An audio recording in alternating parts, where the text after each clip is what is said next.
اگر آپ یہ وظیفہ کرتے ہیں تو 100% یقیناً آپ کا، آپ کے عزیز و اقارب کا، آپ کے بچوں کا، جس کے لیے آپ یہ وظیفہ کریں گے، اس کا اخلاق سنور سکتا ہے۔ نحمدہ ونصلی ونسلم علی رسولہ الکریم، اما بعد فاعوذ باللہ من الشیطان الرجیم، بسم اللہ الرحمن الرحیم۔ اللہم صلی علی سیدنا و مولانا محمد وعلی آل سیدنا و مولانا محمد وبارک وسلم وصلوا علیہ۔ اللہم صلی علی سیدنا روح محمد فی الارواح وعلی جسدہ فی الاجساد وعلی قبرہ فی القبور۔ جی ناظرین کرام، اللہ رب العزت کا بے پایہ لطف و احسان عظیم ہے کہ جس مالک کی توفیق خاص سے آج ایک بار پھر میں آپ کی بارگاہ میں ایک وظیفہ برائے درستگی اخلاق و صفات لے کے حاضر ہوا ہوں۔ دعا ہے کہ مالک کائنات میری اس کاوش کو اپنی مقدس بارگاہ میں شرف قبولیت عطا فرمائے، اور جتنے میرے بھائی سامعین ہیں، جتنی بہنیں سامعات ہیں، اللہ رب العزت تمام کو اخلاق کا پیکر بنائے۔ آقا علیہ الصلوۃ والسلام کی اخلاق، آقا علیہ الصلوۃ والسلام کی صفات جو تھیں، صفات کریمہ کا فیض عطا فرمائے۔ جی ناظرین اکرام، ہمارے اس وطن عزیز میں اللہ رب العزت کی نگاہ کرم سے مساجد کی تعداد بھی کثیر ہے، مدارس کی تعداد بھی، علماء کرام کی بھی، خطابات کے سلسلے بھی رہتے ہیں۔ اگر پاکستان کے علاوہ دیگر ممالک میں دیکھا جائے تو اتنی محافل میلاد، مجالس اہل بیت اطہار، اسی طرح جلسے جلوس جتنے پاکستان کے اندر ہوتے ہیں اتنے کسی ملک میں نہیں ہوتے۔ اسی طرح جمعے کا خطاب ہے تو ہمارے پاکستان کی ہر ایک مسجد میں جمعے کا بیان ہوتا ہے، جبکہ دوسری دنیا میں، دوسرے ممالک کے اندر بہت چند ایک مقام پہ ایسا ہوتا ہوگا، ادروائز صرف عربی میں خطبہ پڑھا جاتا ہے اور نماز پڑھا دی جاتی ہے۔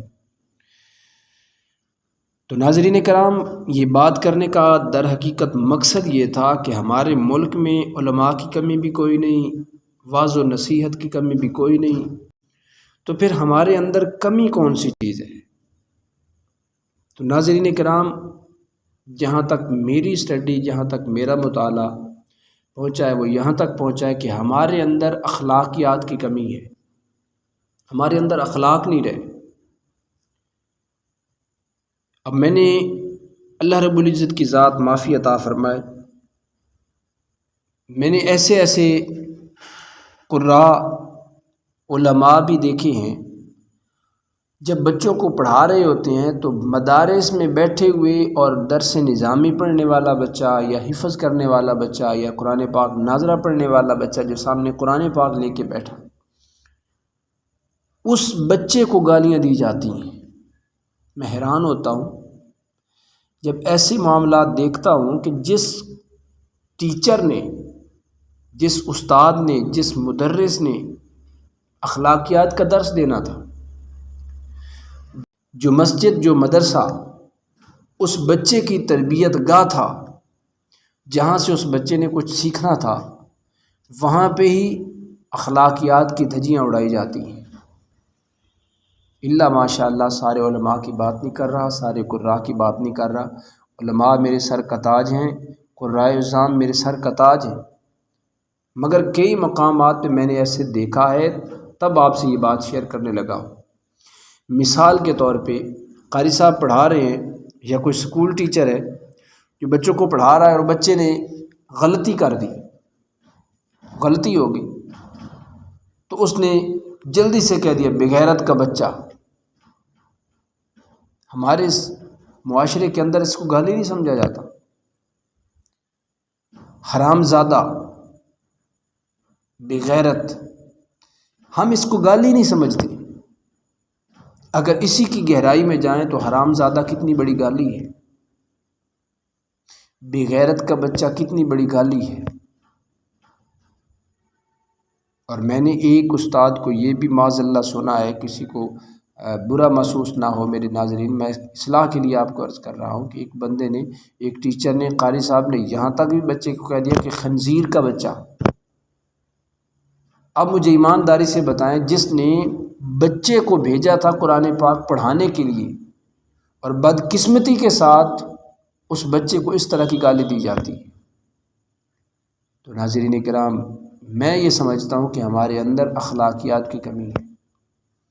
ایک مدرس، ایک استاد، ایک باپ ہے تو وہ بچوں کو گالیاں دیتا ہے چھوٹی چھوٹی بات پہ۔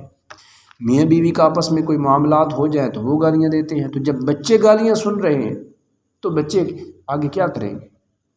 تو ناظرین کرام در حقیقت ہوتا ہی یہ ہے کہ ہماری تربیت ہی ایسے گھر میں ہے جہاں پہ ہمیں روزانہ گالیاں سننے کو ملتی ہیں، ایسے معاشرے میں ایسے ٹیچروں کے پاس بھیجا جاتا ہے جو گالیاں دیتے ہیں۔ تو جب ایسی تربیت ہوگی ہماری، جب بچے ہمارے سنیں گے یہی، تو ان کے اخلاق کہاں سے سنوریں گے؟ اخلاق سنوارنے والا پہلے خود اخلاق کا پکا ہو، آقا علیہ الصلوۃ والسلام کے اخلاق مقدسہ کا فیض اس کے اندر جھلک رہا ہو، پھر وہ بچے کو تعلیم و تربیت دینے کے قابل ہوتا ہے، صحیح معنوں میں۔ تو ناظرین کرام پہلی بات تو میں نے آپ کو یہ عرض کر دی کہ ہم ایسے معاشرے میں بچوں کو پڑھائیں جہاں بچوں کی تربیت اچھی ہو سکے۔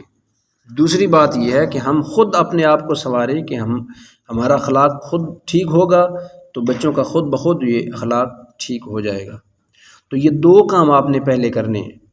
تیسرا کام ہے وہ وظیفے کا ہے۔ اگر آپ میں سے کسی بھائی کے اندر ایسی چیز پائی جاتی ہے یا کوئی بہن ایسی ہے جس کے اخلاق میں تھوڑی سی سختی ہے، تلخ کلامی ہے، تو ان کے لیے وظیفہ عرض ہے، اور ساتھ یہ دو چیزیں ضرور کیجیے گا، کیونکہ تھمب نیل پہ لکھا ہوتا ہے کہ آپ ایسا کریں گے تو یقیناً آپ کامیاب ہو جائیں گے۔ تو کوئی یہ کہے جی قاری صاحب ہم تو وظیفہ کر کر کے تھک گئے ہیں، تو ہمیں تو اس کا فائدہ ہی کوئی نہیں ہوا۔ تو ناظرین کرام وظیفے کا فائدہ تب ہوگا جب آپ پہلے خود کو سنوارنے کی کوشش کریں گے۔ انسان کو وہی کچھ ملتا ہے جس کی وہ کوشش کرتا ہے۔ تو آپ پہلے کوشش فرمائیں اپنے آپ کو سنوارنے کی، پھر آپ کریں وظیفہ۔ اب وظیفہ کیا ہے جو آپ نے پڑھنا ہے؟ وہ ہے یا کریم۔ اس وظیفے کی برکت یہ ہے، وظیفہ کرنے والا اللہ رب العزت کے ہاں اور مخلوق خدا کے ہاں مکرم اور معزز ہو جاتا ہے۔ اس کے ورد سے اللہ رب العزت بندے کے اخلاق کو سنوار کر اس کے اندر کرم، وفا، عفو و درگزر کی طاقت، صفات عطا فرما دیتا ہے۔ یہ اسم کسی کے نام کا حصہ ہو تو اس کے اندر سخاوت آ جاتی ہے، اس کے اسباب و احوال، اس کی برکت ظاہر ہوتی ہے۔ تو ناظرین کرام یہ کتنی بار کرنا ہے؟ یہ وظیفہ ہے یا کریم۔ یا کریم آپ نے 11 مرتبہ اول آخر درود پاک پڑھ کے 100 مرتبہ روزانہ پڑھنا ہے۔ اس وظیفے کو 11 دن، 40 دن یا حسب ضرورت جتنا عرصہ تک آپ جاری رکھ سکیں، یہ آپ کے لیے بہتر ہے، آپ کے اخلاق سنوارنے کے لیے۔ میں امید کروں گا کہ اللہ رب العزت ہم سب کی حاضری کو اپنی بارگاہ میں شرف قبولیت عطا فرمائے۔ میں دعا کروں گا کہ اللہ رب العزت آقا علیہ الصلوۃ والسلام کی ساری امت کو آقا علیہ الصلوۃ والسلام کی اخلاق اور صفات، ان کا فیض ہماری نسلوں میں منتقل فرمائے۔ اگر ہمارے اندر جو کمیاں کوتاہیاں ہیں مالک کائنات درگزر فرمائے اور ہمیں ان کو سنوارنے کی توفیق عطا فرمائے۔ السلام علیکم ورحمۃ اللہ وبرکاتہ۔